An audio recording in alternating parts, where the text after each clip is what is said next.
بسم الله الرحمن الرحيم. لقد جاءكم رسول من أنفسكم عزيز عليه ما عنتم حريص عليكم بالمؤمنين رؤوف رحيم. نحمده ونصلي على رسوله الكريم. اما بعد فقد قال الله تبارك وتعالى كما ورد في سورة النساء: اعوذ بالله من الشيطان الرجيم بسم الله الرحمن الرحيم. يا ايها الذين آمنوا بالله ورسوله والكتاب الذي نزل على رسوله والكتاب الذي انزل من قبل. وقال عز وجل كما ورد في سورة المائدة: ليس على الذين آمنوا وعملوا الصالحات جناح فيما طعموا إذا ما اتقوا وآمنوا وعملوا الصالحات ثم اتقوا وآمنوا ثم اتقوا وأحسنوا والله يحب المحسنين. وقال عز وجل كما ورد في سورة الحجرات: قالت الاعراب آمنا قل لم تؤمنوا ولكن قولوا اسلمنا ولما يدخل الايمان في قلوبكم. صدق اللہ العظیم. وعن عمر بن الخطاب رضی اللہ تعالی عنہ: بینما نحن جلوس عند رسول اللہ صلی اللہ علیہ وسلم ذات یوم اذ طلع علینا رجل شدید بیاض الثياب شدید سواد الشعر لا يرى عليه اثر السفر ولا يعرفه منا احد حتى جلس الى النبي صلى الله عليه وسلم فاسند ركبتيه الى ركبتيه ووضع كفيه على فخذيه وقال: يا محمد اخبرني عن الاسلام، الى قوله تعالى: ثم انطلق الى قوله عليه الصلاة والسلام: ثم انطلق فلبثت مليا ثم قال لي: يا عمر اتدري من السائل؟ قلت: الله ورسوله اعلم. قال: فإنه جبريل اتاكم يعلمكم دينكم. رواه مسلم رحمه الله. رب اشرح لي صدري ويسر لي امري واحلل عقدة من لساني يفقهوا قولي. اللهم ربنا الہمنا رشدنا واعذنا من شرور انفسنا. اللهم ارنا الحق حقا وارزقنا اتباعه وارنا الباطل باطلا وارزقنا اجتنابه. آمین یا رب العالمین. آج ہم اللہ کے نام سے حدیث جبرائیل کا مطالعہ شروع کر رہے ہیں. اس حدیث کے بارے میں پہلے آپ کو بتا چکا ہوں کہ اسے ام السنہ قرار دیا گیا. ام السنہ، سنت کی جڑ، سنت کی بنیاد. جیسے سورہ فاتحہ کو کہا گیا ہے ام القرآن، قرآن مجید کی جڑ اور بنیاد.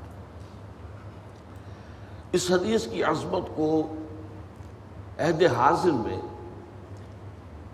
دو اشخاص نے پورے طور سے پہچانا ہے، اور وہ دونوں غالباً اب تک اسلام نہیں لائے ہیں.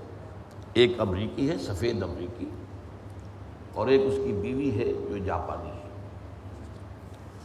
امریکی کا نام، کتاب کا انہوں نے 250-300 صفحے پر مشتمل کتاب لکھی ہے. اس حدیث میں اس قدر گہرا مطالعہ کیا ہے. جو امریکی ہے مصنف، اس کا نام ہے ولیم سی چٹک، اور اس کی بیوی ہے جاپانی مراٹا. ان دونوں نے مل کر کو آتھر کیا ہے اس کتاب کو، ویژن آف اسلام. ہمارے ہاں بھی یہ کتاب شائع کی ہے سہیل اکیڈمی نے، وہ بازار میں مل جاتی ہے. جن کا شوق ہو علمی وہ اس کتاب کو حاصل کر کے پڑھے. بہرحال ان کے بارے میں ابھی تک اطلاع نہیں ہے کہ انہوں نے اسلام کے قبول کرنے کا اعلان کیا ہو، لیکن میں سمجھتا ہوں کہ ذہن اور قلب وہ مسلمان ہیں، اگرچہ انہوں نے ابھی نہ کیا. اور ہو سکتا ہے کہ اس اثنا میں ہماری معلومات کا دائرہ جو ہے ابھی وہاں تک نہ ہو، اور انہوں نے قبول اسلام کا اعلان کر دیا ہو، واللہ اعلم۔ یہ حدیث جو ہے یہ احادیث کے 5 کتابوں میں مجموعہ میں شامل ہے اور 5 صحابہ سے مروی ہے۔ ان میں جو متفق علیہ روایت ہے وہ حضرت ابو ہریرہ رضی اللہ تعالی عنہ سے ہے، لیکن جو مقبول ترین روایت ہے وہ ہے جس کا ابتدائی حصہ اور آخری حصہ میں نے ابھی آپ کو پڑھ کر سنایا ہے۔ اس کے راوی حضرت عمر ہیں رضی اللہ تعالی عنہ، اور یہ مسلم شریف میں ہے۔ اس کے علاوہ حضرت عبداللہ ابن عباس رضی اللہ تعالی عنہما سے یہ مسند احمد میں مروی ہے رحمہ اللہ۔ حضرت عبداللہ ابن عمر رضی اللہ تعالی عنہما سے 4 طرق سے مروی ہے۔ ابو عامر اشعری رضی اللہ تعالی عنہ سے یہ مسند احمد میں آئی ہے، اور حضرت ابو ہریرہ سے جیسا کہ میں نے آپ کو بتایا رضی اللہ تعالی عنہ، یہ بخاری اور مسلم دونوں میں آئی ہے، متفق علیہ وہ ہے۔ لیکن بعض صحابہ ہیں جن کے بارے میں کہا جاتا ہے فقہائے صحابہ، تو یہ دین کا فہم اور دین کی سمجھ گہرائی میں، اس میں ظاہر بات ہے صحابہ برابر تو نہیں تھے، فرق مراتب تھا۔ تو حضرت عمر ان میں چوٹی کے آدمی ہیں، حضرت عبداللہ ابن عباس کا بھی شمار بھی ہے، اس لیے ان 2 حدیثوں کو زیادہ اہمیت دی گئی، اور سب سے زیادہ جو میں نے آپ سے عرض کیا کہ مقبول ترین جو ہے وہ حضرت عمر سے مروی روایت ہے۔ اس میں اتفاق ہے کہ حضور صلی اللہ علیہ وسلم کی حیات دنیاوی کے تقریباً آخری ایام میں یہ واقعہ پیش آیا ہے جو اس حدیث میں بیان ہو رہا ہے۔ فتح الباری اور عمدۃ القاری ان دونوں نے یہ کہا ہے کہ یہ آخری دنوں کا واقعہ ہے۔ اس حدیث کا ہمارے علماء میں سے مولانا بدر عالم میرٹھ ہی رحمۃ اللہ علیہ، مہاجر مدنی، ان کا پھر انتقال مدینہ منورہ میں ہوا ہے، ان کی کتاب ہے ترجمان السنہ، اس میں تفصیل کے ساتھ یہ طرق جو میں نے بیان کیے ہیں، فلاں صحابی سے راوی ہے فلاں کتاب میں، اس کا متن کیا ہے، فلاں صحابی سے روایت ہے فلاں کتاب میں، اس کا متن کیا ہے، تو اس کی تفصیلات وہاں سے معلوم ہو جائیں گی۔ اب اس میں جو ایک واقعہ بیان ہوا ہے، اس واقعے کو سب سے پہلے میں آپ کو بتا دینا چاہتا ہوں، اور اس میں اصل بنیاد تو ہماری یہی روایت حضرت عمر ہوگی رضی اللہ تعالیٰ عنہ، لیکن واقعے کی تفصیلات کے ضمن میں جو کچھ مزید پہلو جو ہیں دوسری روایتوں میں آئے ہیں وہ بھی میں آپ کو ساتھ ہی بتاؤں گا۔ اس میں یقیناً متن کے الفاظ میں بھی کچھ فرق ہے، لیکن زیادہ جو ہے واقعاتی تفاصیل میں جو ہے وہ فرق زیادہ ہے۔ اور یہ میں نے جو پہلی تقریر کی تھی، تعارفی تقریر یا ابتدائی تقریر یا تمہیدی تقریر، اس میں آپ کو بتا دیا تھا کہ قرآن مجید میں اور حدیث میں یہ بہت بڑا بنیادی فرق ہے۔ قرآن وحی جلی پر مبنی ہے، وحی جلی پر مشتمل ہے، اور وہ باللفظ ہے، وربل ریولیشن ہے، الفاظ اللہ کے۔ لیکن حدیث نبوی بھی اگرچہ وحی پر مبنی ہے، اس کو وحی خفی کہتے ہیں، لیکن اس کے الفاظ متفق علیہ نہیں ہیں، محفوظ نہیں ہے، اس میں راویوں کے بیان میں لفظی طور پر فرق ہو جاتا ہے، کوئی ترتیب کے اندر بھی فرق ہو جاتا ہے۔ اور اس کی میں نے مثال دی تھی کہ ابھی آپ کوئی چند جملے کسی محفل میں بولیے اور پھر تھوڑی دیر کے بعد اس محفل کے شرکاء سے پوچھیے میں نے کیا کہا تھا، تو اس تمام کے بیان کے اندر جو ہے کچھ نہ کچھ فرق ہوگا، تھوڑا تھوڑا فرق ہوگا۔ تو یہ حدیث جو ہے اپنے ایسنس کے اعتبار سے، اپنے ہدف اور مضمون کے اعتبار سے تو متفق علیہ ہے، کوئی شک نہیں، کوئی اختلاف نہیں، لیکن لفظی طور پر فرق موجود ہے، متن میں بھی اور واقعے کی تفصیلات میں بھی۔ اب یہ کہ یہ روایت عمر رضی اللہ تعالیٰ عنہ سے ہم اس کا ترجمہ کر رہے ہیں۔ حضرت عمر فرماتے ہیں رضی اللہ تعالیٰ عنہ، بینما نحن جلوس عند رسول اللہ ذات یومن، اسی اثناء میں کہ ایک دن ہم رسول اللہ صلی اللہ علیہ وسلم کے پاس بیٹھے ہوئے تھے، مجلس ہے، اب تصور سے دیکھیے یہ واقعہ کچھ ایسا ہے کہ آپ چشم تصور سے دیکھ سکتے ہیں اس واقعے کو۔ اور اس کو پڑھتے ہوئے تھوڑی دیر کے آپ تھوڑی دیر کے لیے اپنے آپ کو اس ماحول کا جز سمجھیں۔ بینما نحن جلوس عند رسول اللہ صلی اللہ علیہ وسلم ذات یوم، اسی اثنا میں کہ ایک دن ہم بیٹھے ہوئے تھے نبی اکرم صلی اللہ علیہ وسلم کے پاس، اذ طلع علینا رجل شدید بیاض الثیاب شدید سواد الشعر، کہ اچانک ایک شخص نمودار ہوا، اس کے کپڑے انتہائی سفید، کوئی میل کے اثرات نہیں، کوئی گرد و غبار نہیں، اور ان کے بال جو ہے وہ انتہائی سیاہ۔ اب اس میں ایک روایت میں ایک لفظ اور ہے، حسن الوجہ، نہایت خوبصورت، نہایت حسین انسان۔ اب ان کے بارے میں لوگوں نے سوچا یہ ہے کون؟ یہاں فرما رہے ہیں حضرت عمر، لا یرا علیہ اثر السفر، نہ تو اس شخص پر کوئی سفر کے آثار تھے، اگر وہ باہر سے آ رہا ہوتا اور ابھی آ رہا ہوتا تو اس کے کپڑے کچھ گرد آلود ہوتے، کچھ بالوں کے اندر غبار ہوتا، یہ سب کچھ ہوتا، اثر السفر، معلوم ہوا کہ یہ باہر سے نہیں آیا ہے۔ ولا یعرفہ منا احد، اور ہم میں سے کوئی اسے پہچانتا بھی نہیں تھا۔ اس میں ایک روایت میں اضافہ ہے، فنظرنا بعضنا الی بعض، ہم نے ایک دوسرے کو دیکھا، آپ جانتے ہیں یہ اشاروں میں، حضور کی مجلس میں آواز سے نہیں، ایک دوسرے کو دیکھا، کچھ معلوم ہے، معلوم ہوا کہ پوری مجلس میں کوئی ان کا شناسہ نہیں تھا۔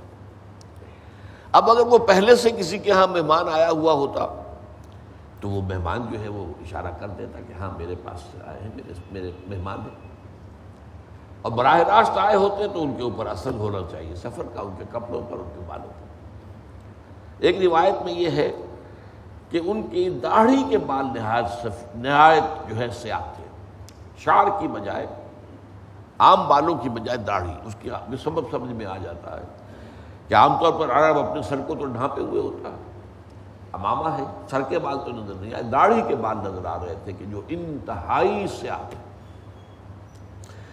فجلس الی النبی، لیکن یہاں ایک تفسیر ایک اور روایت میں ہے، قال یا رسول اللہ آتیک، اس نے کہا اے اللہ کے رسول کیا میں حاضر ہو جاؤں، کیا مجھے اجازت ہے، میں آپ کے پاس آنا چاہتا ہوں۔ قال نعم، حضور نے فرمایا ہاں آؤ، بلکہ لوگوں سے کہا ادنہ، اسے قریب آنے دو، تو معلوم ہوتا ہے کہ مجمع جو ہے وہ چھٹ گیا ہوگا کہ راستہ بنا دیا جائے، حضور کا حکم ہے کہ اسے قریب آنے دو، تو وہ تیر کی طرح سیدھا آیا اور حضور کے سامنے جا کر بیٹھ گیا۔ فجلس الی النبی فاسند رکبتیہ الی رکبتیہ، اس نے اپنے دونوں گھٹنے حضور کے دونوں گھٹنوں سے ملا دیے، اتنا قرب۔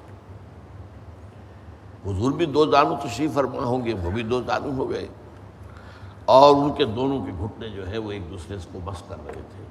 وَوَضَعَ كَفَّيْهِ عَلَى فَخِذَيْهِ، اور اس نے اپنی دونوں ہتھیلیاں، اب دو ترجمے ہو سکتے ہیں، اپنے رانوں پر رکھ لی، اپنے زانوؤں پر، یا حضور کے زانوؤں پر رکھ لی۔ فَخِذَيْهِ میں ضمیر جو ہے وہ دونوں کی طرف جا سکتی ہے، لیکن یہ کہ دوسری روایت میں وضاحت ہے کہ علی رکبتیہ النبی صلی اللہ علیہ وسلم، اس نے اپنی دونوں ہتھیلیاں ٹکا دی حضور کے زانوؤں پر۔ وقال، اور کہا اس نے، یا محمد، ایک روایت میں آتا ہے کہ اس نے کہا یا رسول اللہ اخبرنی عن الاسلام، مجھے اسلام کے بارے میں بتائیے۔ ایک روایت میں حدثنی عن الاسلام، یا حدثنی بالاسلام، بیان فرمائیے میرے لیے کہ اسلام کیا ہے۔ فقال رسول اللہ صلی اللہ علیہ وسلم، یہ مکالمہ میں ابھی صرف ترجمہ کر رہا ہوں، اس کی وضاحت بعد میں ہوگی، پہلے ترجمہ پڑھ لیں۔ فقال رسول اللہ صلی اللہ علیہ وسلم، الاسلام ان تشہد ان لا الہ الا اللہ وان محمد رسول اللہ صلی اللہ علیہ وسلم، وتقیم الصلاۃ وتؤتی الزکاۃ وتصوم رمضان وتحج البیت ان استطعت الیہ سبیلا۔ حضور نے فرمایا اسلام یہ ہے کہ تو گواہی دے کہ اللہ کے سوا کوئی معبود نہیں، اور یہ کہ محمد صلی اللہ علیہ وسلم اللہ کے رسول ہے، اور نماز قائم کرے، زکوٰۃ ادا کرے، رمضان کے روزے رکھے اور بیت اللہ کا حج کرے اگر تجھے استطاعت ہو سفر کی۔ قال صدقتا، اس شخص نے کہا آپ نے درست فرمایا۔ فعجبنا له یسألہ ویصدقہ، ہمیں تعجب ہوا یہ کون شخص ہے، حضور سے سوال بھی کر رہا ہے اور توثیق اور تصدیق کر رہا ہے۔ یہ انداز تو استاد کا ہوتا ہے کہ استاد شاگرد سے پوچھتا ہے اور سوال اگر اس کا جواب صحیح مل جائے تو اس کی تصدیق کرتا ہے اور شاباش دیتا ہے۔ یہ ہے کون؟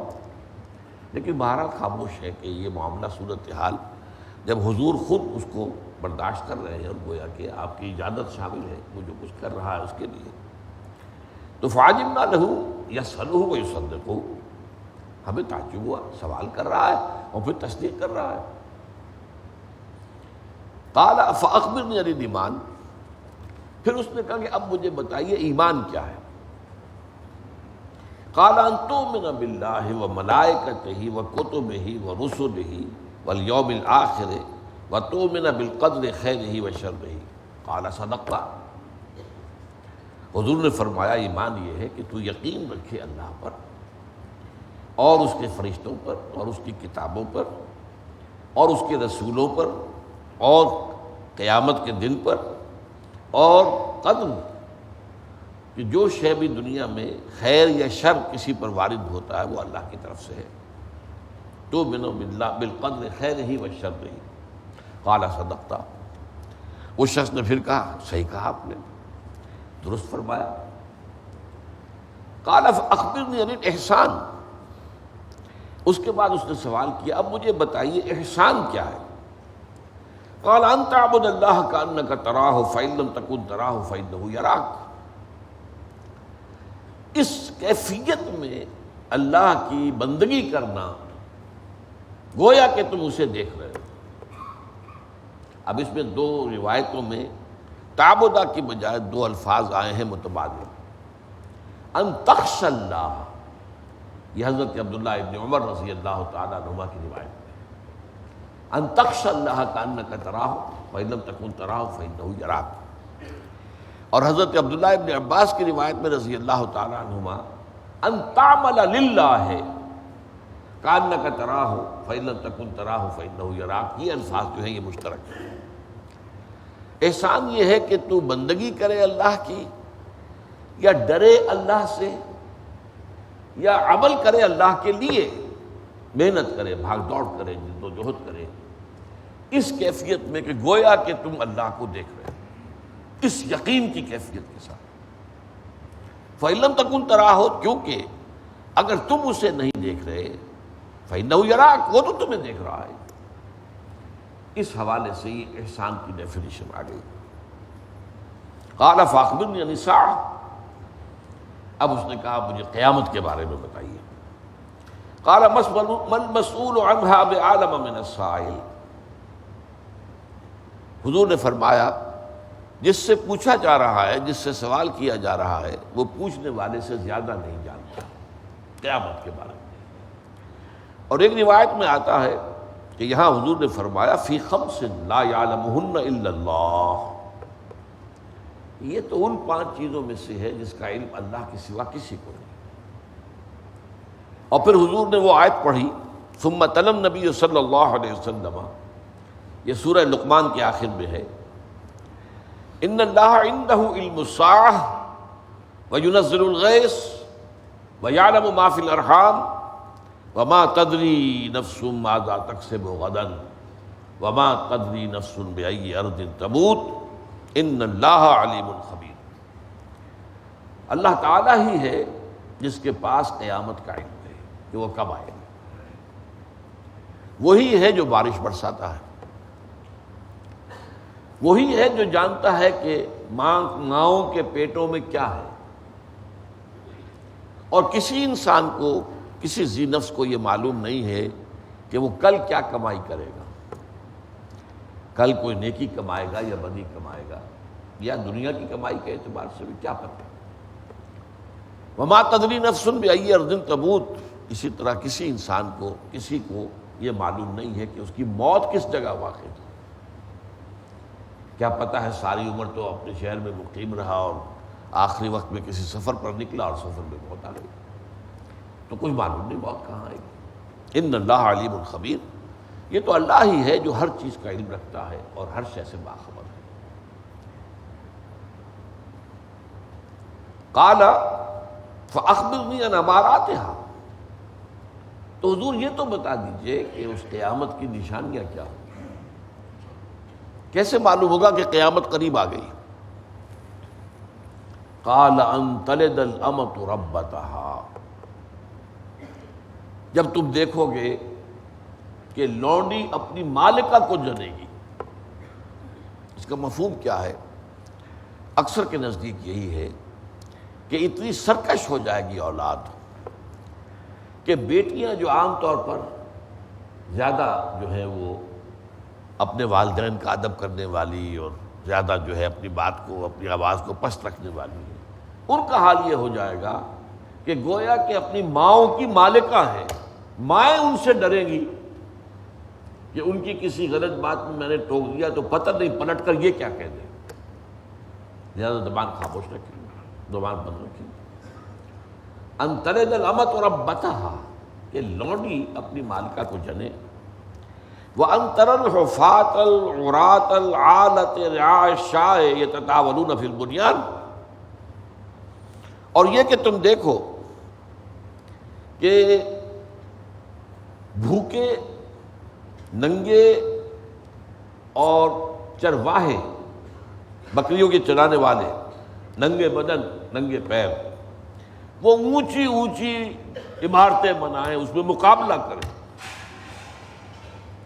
اب یہ صورتحال وہ ہے، نوٹ کر لیجئے کہ یہ دوسری جو ہے کیفیت، یہ آج عالم عرب میں 100% نظر آ رہی ہے۔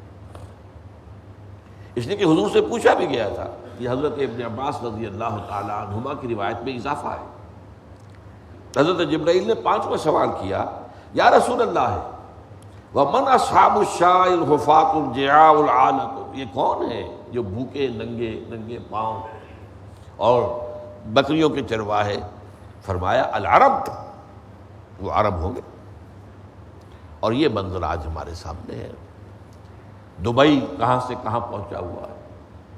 100 سال پہلے ان کے پاس کھانے کو کچھ نہیں تھا، پہننے کو کپڑے نہیں ہوتے تھے، پاؤں میں جوتے نہیں ہوتے تھے۔ پورے عرب کا معاملہ بھی یہی تھا۔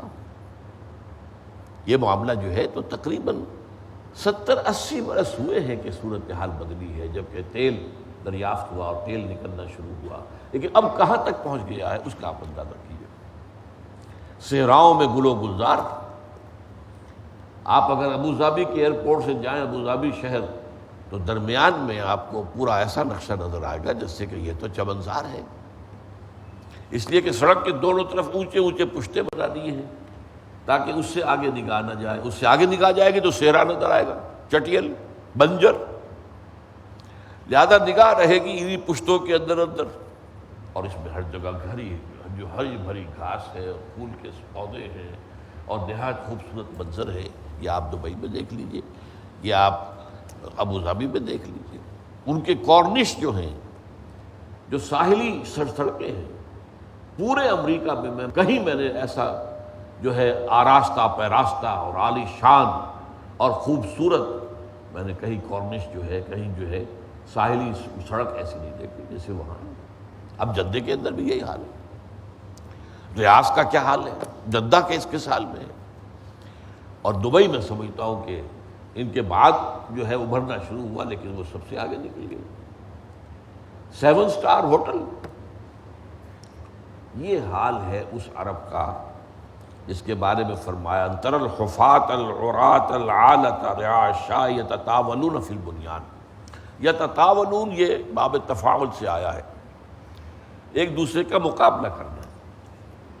اور یہ میں اب تو میرا داخلہ جو ہے وہ 13-14 سال سے بند ہے یو اے ای میں، لیکن یہ کہ اس سے پہلے میں جاتا رہا ابوظہبی، دبئی، تو وہاں میں ایک بلڈنگ میں ٹھہرا ہوا تھا اور اس کے برابر بڑی اونچی عالیشان بلڈنگ اسے گرا رہے تھے، نہیں کہ نہیں۔ میں نے پوچھا یہ کیا افتاد ہے، یہ کیوں گرا رہے ہیں؟ اس میں تو کوئی، ابھی تو یہ آبادی ہوا ہے شہر، کوئی پرانی عمارت ہے تو یہ ہے نہیں۔ کہنے لگے اس کے قریب میں اس سے اونچی عمارت بن گئی ہے۔ لہذا اب اس عمارت کو گرا کر اور اس سے اونچی عمارت بنانی ہے. یہ مقابلہ جو ہے یتطاولون فی البنیان، عمارتوں کی اونچائی میں وہ ایک دوسرے کا مقابلہ کریں گے. یہ نقشہ میں اپنی آنکھوں سے دیکھ کر آیا. اس کے بعد ثم انطلقا، حضرت عمر فرماتے ہیں رضی اللہ تعالی عنہ، پھر وہ شخص چلا گیا. فلبثت ملیا، تو میں کچھ متردد سا رہا، میرے ذہن میں یہ الجھن رہی، یہ سائل کون تھا. لبثت ملیا، فقال لی، تو مجھ سے حضور نے فرمایا، یا عمر وتدری من السائل، اے عمر تمہیں معلوم ہوا یہ سائل کون تھا؟ قلت اللہ ورسولہ اعلم، میں نے کہا اللہ اور اس کا رسول بہتر جانتے ہیں. صحابہ کا عام معمول یہی تھا. قال، حضور نے فرمایا، فإنہ جبریل اتاکم یعلمکم دینکم، یہ جبرائیل تھے جو آئے تھے تمہیں تمہارا دین سکھانے کے لیے. اب یہ جو اختتامی حصہ ہے یہ حضرت عمر کی اس روایت میں بہت ہی مختصر ہے اور نامکمل ہے. ایسے محسوس ہوتا ہے کہ جیسے حضرت عمر جیسے ہی وہ شخص بھی نکلا واپس گیا، حضرت عمر بھی وہاں سے، کوئی ضرورت ہوگی آپ کو جلدی ہوگی آپ وہاں سے روانہ ہو گئے. تو بعد میں جو پیش آیا وہ انہیں معلوم نہیں تھا. بعد میں جو پیش آیا وہ کیا تھا کہ ذرا سے توقف کے بعد جب وہ شخص چلا گیا تو حضور نے فرمایا، ردہ علیہ، اس شخص کو ذرا لوٹا کر لاؤ میرے پاس. کہیں فرمایا التمسوہ، ذرا اس سے تلاش کرو، الیہ بالرجل، اس آدمی کو میرے پاس لاؤ. فلم یروا شیئا، انہیں کچھ ہے معلوم نہیں ملی، کہیں آدمی کا سراغ نہیں ملا، کہیں اس کے بارے میں کچھ معلومات حاصل نہیں ہوئی. زمین کھا گئی ہے، آسمان جو ہے اس نے نگل دیا ہے، کیا ہوا ہے کچھ پتہ نہیں چلا، کوئی سراغ نہیں. اس پر حضور نے فرمایا، اوہو یہ جبرائیل تھے.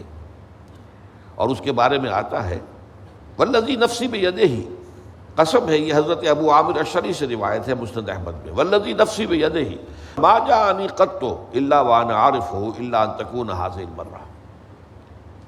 اس ہستی کی قسم جس کے ہاتھ میں میری جان ہے، کبھی ایسا نہیں ہوا کہ جبرائیل میرے پاس آئے ہوں مگر میں ان کو پہچان لیتا تھا. یعنی حضرت جبرائیل ایک تو آتے تھے فرشتے کی اصل شکل میں، وہ تو غیر مرئی تھی، صرف آواز سنائی دیتی تھی، اور وہ بھی آواز بھی لفظی نہیں ہوتی تھی، بلکہ جیسے گھنٹیوں کی بنبناہٹ سی ہو، گھنٹیوں کے اندر جو آواز پڑ رہی ہوتی ہے، جیسے تار گھر میں کبھی گر گر گر یہ جو ہوتا تھا گٹ گر، لیکن اسی سے پھر میسج بنا لیا جاتا تھا. تو اس طرح کی آواز آتی تھی، اور اس کے ساتھ ہی وہ الفاظ کے ساتھ ہی مفہوم حضور کے قلب پر اتر جاتا تھا. تو وہی تو اس شکل میں آتی تھی. لیکن متعدد مواقع پر حضرت جبرائیل علیہ السلام انسانی شکل میں آئے، جس کا ایک واقعہ یہ ہے جو یہاں سامنے بیان آ گیا ہے. اور عام طور پر ایک نہایت خوبصورت صحابی تھے حضرت دحیہ کلبی رضی اللہ تعالیٰ، ان کی شکل میں آتے تھے. لیکن حضور پہچان جاتے تھے کہ یہ دحیہ نہیں ہے، یہ دحیہ کی شکل میں حضرت جبرائیل ہے. تو اس ہستی کی قسم جس کے ہاتھ میں میری جان ہے، میرے پاس کبھی نہیں آیا جبرائیل جبکہ میں نے اسے پہچان نہ لیا ہو، الا هذه المرہ، اس دفعہ کے سوا.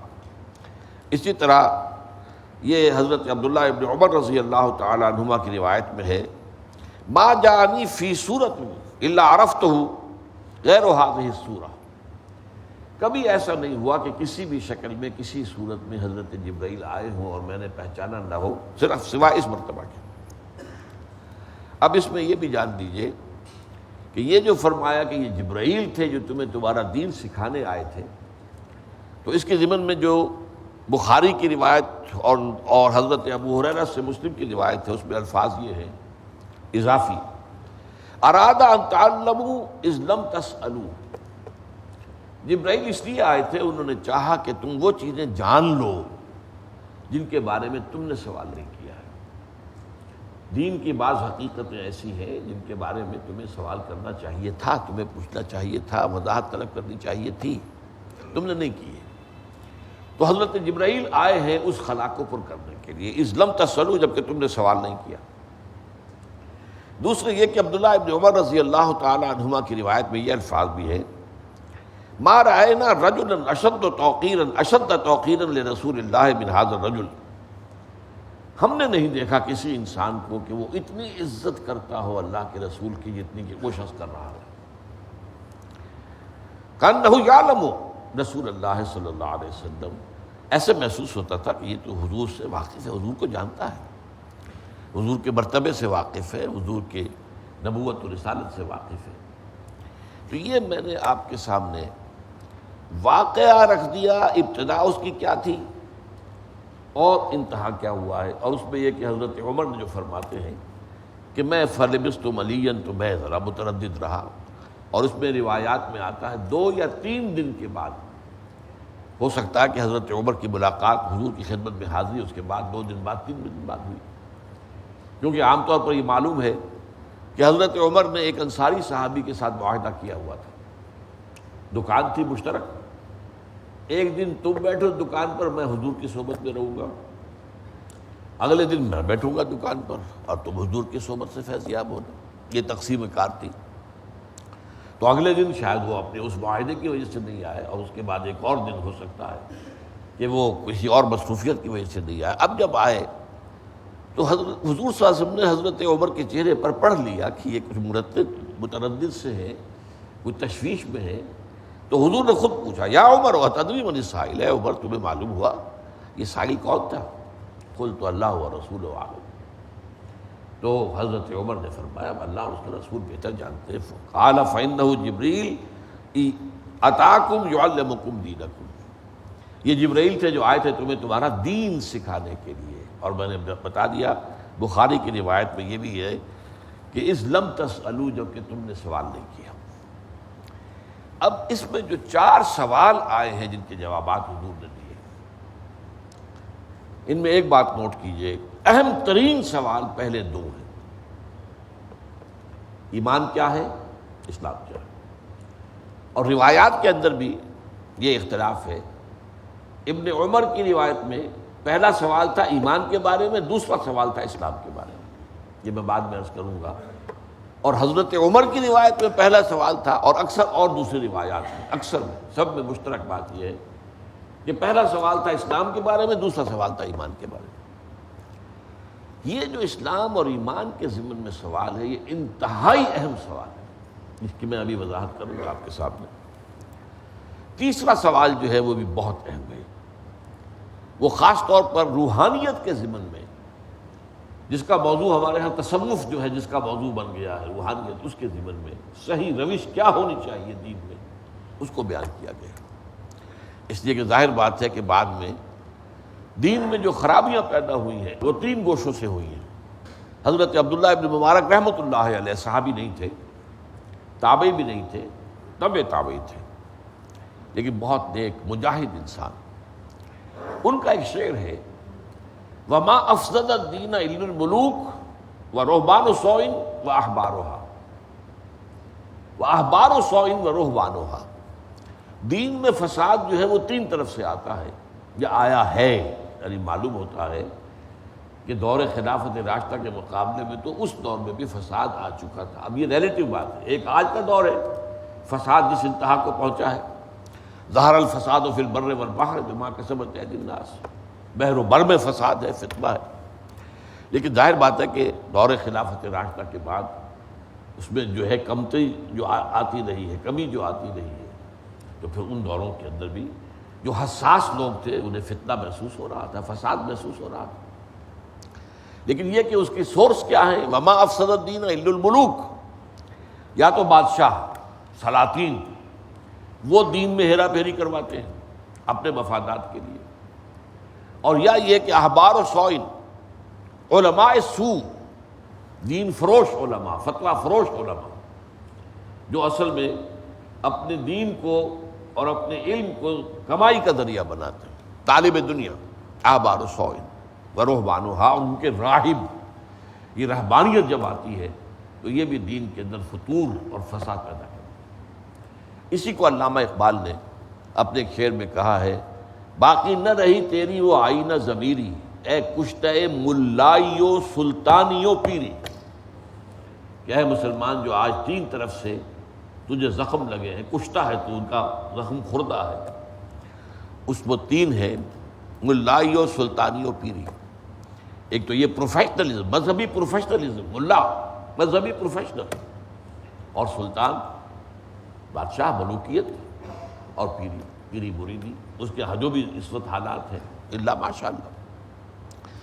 اور چوتھا سوال جو ہے اگرچہ اس کی عملی اہمیت کوئی نہیں ہے، وہ علامات قیامت میں سے 2 باتیں ایسی بتائی گئی ہیں کہ جو روز و روشن کی طرح آج ہمارے سامنے آ چکی ہیں، اس لیے کہ حضور نے خود فرمایا ہے انما بعثت انا بساعۃ کہاتین، یہ دونوں انگلیاں آپ نے جوڑ دی صلی اللہ علیہ وسلم، مجھے جو بھیجا گیا ہے تو اس طرح سے کہ میرے اور قیامت کے درمیان اتنا قرب ہے جتنا ان دو انگلیوں میں ہے، کوئی بوجھ نہیں، کوئی فصل نہیں۔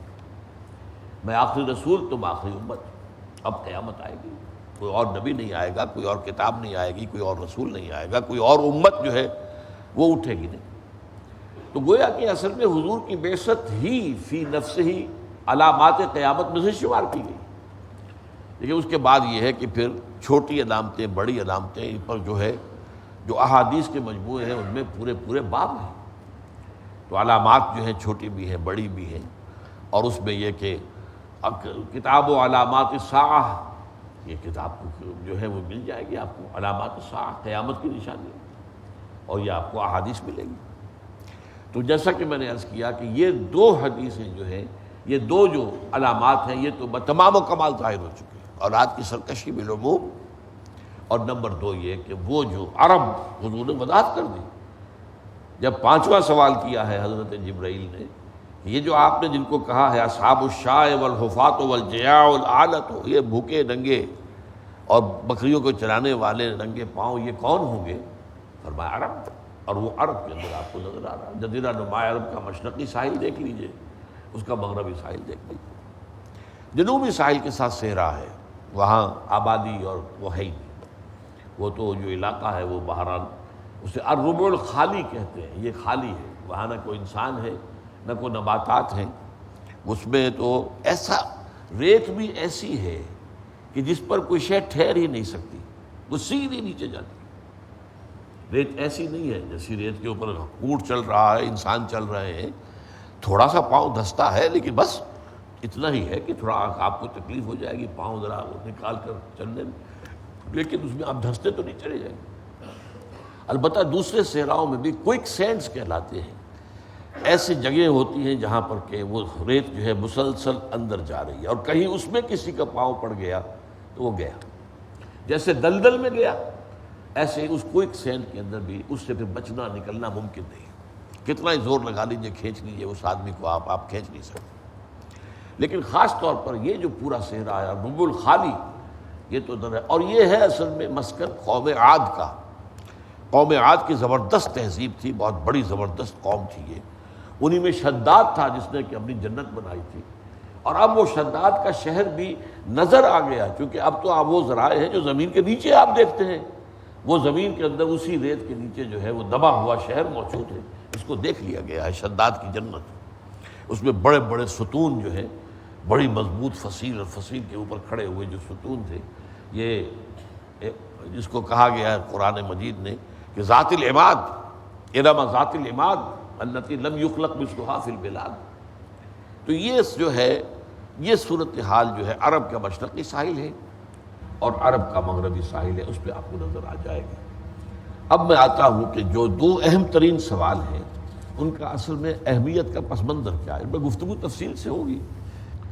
دیکھیے اصل مسئلہ یہ ہے کہ قرآن مجید میں کچھ الجھن ہو جاتی ہے پڑھنے والے کو، عام پڑھنے والے کو۔ ایمان اور اسلام اکثر و بیشتر مترادف الفاظ کے طور پر آئے، مسلم کو مومن کہہ لیں، مومن کو مسلم کہہ لیں، کوئی فرق واقع نہیں ہوتا، مترادف ہے۔ وہ جو انگریزی میں کہتے ہیں کہ call the rose by any name it will smell as sweet، جو اللہ تعالیٰ کا فرما بردار بھی ہے اور اس کے دل میں ایمان اور یقین بھی ہے، تو اگر آپ مومن کہہ دیں یا مسلم کہہ دیں کیا فرق واقع ہوگا؟ تو اس اعتبار سے اکثر و بیشتر مقامات پر قرآن مجید میں ایمان اور اسلام کے الفاظ مترادف کے طور پر آئے۔ لیکن ایک مقام جو میں نے ابتدا میں تلاوت کی آیت سورہ حجرات کی ایسا ہے اور بڑا کلیئر، وہاں ایمان بمقابلہ اسلام، ایک دوسرے کی ضد اور نفی بھی موقت ہے۔ قالت الاعراب آمنا قل لم تؤمنوا ولكن قولوا اسلمنا ولما يدخل الايمان في قلوبكم۔ یہ بدو دعویٰ کر رہے ہیں کہ ہم ایمان لے آئے، اے نبی ان سے کہہ دیجئے تم ہرگز ایمان نہیں لائے۔ لم تؤمنوا ہے، یہ ما آمنتم نہیں ہے، ماضی پر اگر ما لگے گا تو اس کی بھی نفی ہو جائے گی، لیکن اس میں وہ شدت نہیں ہوگی، وہ تاکید نہیں ہوگی۔ فعل مضارع سے پہلے لم لگایا جائے تو اس کے اندر انتہا، ہرگز، میں اس کا ترجمہ کر رہا ہوں تو ہرگز مومن نہیں ہوں۔ ولیکن قولوا اسلمنا، لیکن یہ کہہ سکتے ہو کہ ہم اسلام لے آئے۔ وَلَمَّا يَدْخُلِ الْإِيمَانُ فِي قُلُوبِكُمْ، ابھی تک ایمان تمہارے دلوں میں داخل نہیں ہوا۔ اب یہ ایک تضاد کسی شکل ہے، ایمان اور اسلام یہ مترادف ہیں یا ایک دوسرے کی ضد ہے، ایک دوسرے کے مقابلے میں ہے، کہ اسلام تسلیم کیا جا رہا ہے اور ایمان کی پرزور نفی کی جا رہی ہے، تم ہرگز ایمان نہیں لائے۔ اس طرح کی اصل میں کچھ اور الفاظ اور اصطلاحات بھی ہیں جن کے بارے میں علماء نے ایک اصول بنایا ہے، اذا تفرقا اجتماع واذا اجتماع تفرقا۔ جب یہ علیحدہ علیحدہ الفاظ آئیں گے تو ان کا مفہوم جو ہے وہ ایک ہی ہوگا۔ مومن مسلم علیحدہ علیحدہ آ رہے ہیں تو مختلف مقامات، ایمان اسلام مختلف مقامات۔ وَإِذَا اجْتَمَعَ تَفَرَّقَ، جب ایک مقام پر آئیں گے تو ان میں تفرقہ ہو جائے گا، اس کے معنی بدل جائیں گے، اسلام کے اور ہوں گے، ایمان کے اور ہوں گے۔ یہی معاملہ نبی اور رسول کا ہے، اذا تفرق اجتمع واذا اجتمع تفرق۔ جب علیحدہ علیحدہ ذکر ہو رہا ہوگا تو وہاں پر نبی کو رسول کہہ دو، رسول کو نبی کہہ دو، کوئی فرق واقع نہیں ہوگا۔ لیکن جہاں ایک جگہ مقابلے میں آئے گا تو نبی اور رسول کا فرق واضح ہو جائے گا۔ تو پہلی بات تو یہ ہے کہ اس سے جو ایک الجھن پیدا ہو رہی تھی اس کا حل جو ہے وہ مطلوب تھا۔ نمبر 2، احادیث نبویہ میں ایسی حدیثیں موجود ہیں کہ جن سے انسان کے عمل پر اس کے ایمان کی نفی کی گئی۔ مثلا لا یزنی الزانی حین یزنی وہو مومن، کوئی زانی حالت ایمان میں زنا نہیں کر سکتا۔ ولا یسرق سارق حین یسرق وہو مومن، کوئی چور حالت ایمان میں چوری نہیں کر سکتا۔ جب وہ یہ کام کر رہا ہے ایمان اس کے دل میں نہیں ہے، ایمان ہو اور پھر چوری ہو، ایمان ہو اور پھر زنا ہو۔ ولا یشرب الخمر حین یشرب وہو مومن، اور نہ ہی کوئی شرابی حالت ایمان میں شراب پیتا ہے۔ اس وقت بعض احادیث میں پھر وضاحت ہے کہ ایمان اس کے دل سے نکل کر وہ ایک پرندے کے مانند جو ہے چکر لگاتا رہتا ہے۔ تو ایک منطقی بات تو یہ ہونی چاہیے کہ توبہ کرے تو واپس آئے، لیکن علماء کا اس میں ایک اتفاق ہے تقریباً کہ اس عمل سے فارغ ہو جاتا ہے تو پھر ایمان اس کے دل میں آ جاتا ہے۔ لیکن اس سے ایک بات ثابت ہو گئی کہ گناہ کبیرہ سے گویا کہ ایمان کی نفی ہے۔ یہ وہ چیز ہے کہ جس سے بہت بڑی گمراہی پیدا ہوئی۔ چنانچہ سب سے بڑا گمراہ فرقہ یا جماعت یا گروہ جو پیدا ہوا اسلام میں، خوارج، وہ اسی بنیاد پر ہوا۔ گناہ کبیرہ کا مرتکب کافر ہو گیا، جب کافر ہو گیا تو اس کی جان اور مال مباح ہے، مرتد ہے، قتل کر دیا جائے گا، اس کا مال آپ لے لیں گے، وہ مال غنیمت ہوگا، اس کی عورتیں تمہارے لیے مباح ہو جائیں گی، تمہاری لونڈیاں بن جائیں گی۔ یہ خوارج کا فتنہ بہت زبردست فتنہ تھا، بہت زبردست فتنہ تھا۔ حضرت علی کے زمانے میں پیدا ہو گیا لیکن بعد میں بڑھتا چلا گیا۔ تو یہ جو غلط فہمی پیدا ہوئی ہے اصل میں یہ اسی سے ہوئی، ان احادیث سے۔ اور اس میں تو یہاں تک حدیث میں آتا ہے، یعنی ایک تو گناہ کبیرہ ہے، ایک ہے سوء خلق، انسان کے اخلاق کی کمی، سوء اخلاق۔ فرمایا لا یؤمن واللہ لا یؤمن واللہ لا یؤمن، خدا کی قسم وہ شخص مومن نہیں ہے، خدا کی قسم وہ شخص مومن نہیں ہے، خدا کی قسم وہ شخص مومن نہیں ہے۔ قیل من یا رسول اللہ، پوچھا گیا حضور کون، کس کے بارے میں فرما رہے ہیں؟ فرمایا الذی لا یامن جارہ بوائقہ، وہ شخص کے جس کی ایذا رسانی سے اس کا پڑوسی امن میں نہیں ہے۔ اب یہاں کوئی گناہ کبیرہ کا ذکر نہیں ہے، بد اخلاقی کا معاملہ ہے، کوئی شخص جو ہے اپنے اخلاق کے اندر اتنا کم ہے کہ اس کی وجہ سے اس کا پڑوسی بے چین ہے، پریشان کر رہا ہے پڑوسی کو، اور 3 دفعہ قسم کھا کر نفی کر رہے ہیں۔ تو ان احادیث کے ساتھ بھی جو معاملہ ہوا ہے اس میں بھی وضاحت کی ضرورت تھی کہ در حقیقت ایمان کی نفی کے معنی لازماً کفر نہیں ہے، بلکہ کفر اور ایمان کے مابین ایک ہے راستہ، وہ اسلام کا ہے، وہ مسلمان شمار ہوگا، چوری کرتے ہوئے بھی مسلمان ہے، اور وہ شراب پیتے ہوئے بھی مسلمان ہے، زنا کرتے ہوئے بھی مسلمان ہے۔ عین اسی حالت میں اگر جان نکل جائے تو نماز جنازہ تو پڑھی جائے گی، اگرچہ یہ ہے کہ اس کے اوپر اگر وہ اس کا جرم ثابت ہو جائے تو حد جاری کی جائے گی، سزا اسے ملے گی۔ اسی طریقے سے قرآن مجید کے بعض مقامات پر 2 ایمانوں کا ذکر ہے، اسی لیے میں نے شروع میں وہ آیات پڑھی تھی سورہ نساء کی اور سورہ مائدہ۔ سورہ نساء میں فرمایا یا ایھا الذین آمنوا آمنوا باللہ ورسولہ والکتاب الذی نزل علی رسولہ والکتاب الذی انزل من قبل، اہل ایمان لاؤ اللہ پر اور اس کے رسول پر۔ اب کیا مطلب؟ ایک درجے میں تو تم مومن ہو پہلے ہی، لیکن اصل ایمان جو ہے وہ کچھ اور ہے، ایمان لاؤ تو 2 ایمان ہو گئے، اس کو بھی سمجھ رہے ہیں اس سے مراد کیا ہے۔ اسی طرح بڑی ہی اونچی آیت ہے، بہت عظیم آیت ہے سورہ مائدہ کی، لیس علی الذین آمنوا وعملوا الصالحات جناح فیما طعموا اذا ما اتقوا وآمنوا وعملوا الصالحات ثم اتقوا وآمنوا ثم اتقوا واحسنوا واللہ یحب المحسنین۔ جو بھی مسلمان جو ایمان اور عمل صالح پر کاربند ہوں، انہوں نے کسی شے کی حرمت کا حکم آنے سے پہلے اگر وہ شے کھائی پی ہے تو اس پر کوئی مواخذہ نہیں ہوگا۔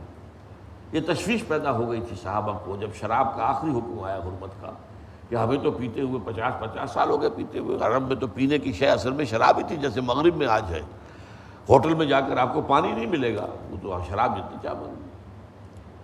تو ہمارے تو ایک یوں سمجھیے کہ جدید اصطلاح میں کہیں گے ایک سیل کے اندر جو ہے وہ شراب کا زہر جو ہے اور شراب کی نجاست وہ پہنچی ہوئی ہے۔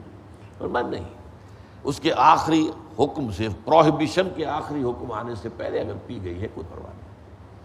اب یہاں پھر 3 درجے آئے، اذا اتقوا وآمنوا وعملوا الصالحات، جبکہ وہ ایمان لائے ہیں اور نیک عمل کر رہے ہیں، ثم اتقوا، پھر اور تقوی آیا، وآمنوا، اور ایمان لائے، اب ایک ایمان وہ اور دوسرا ایمان یہ، ثم اتقوا واحسنوا، اور اس کے بعد مزید تقوی اور اس سے درجہ احسان پر فائز ہو گئے۔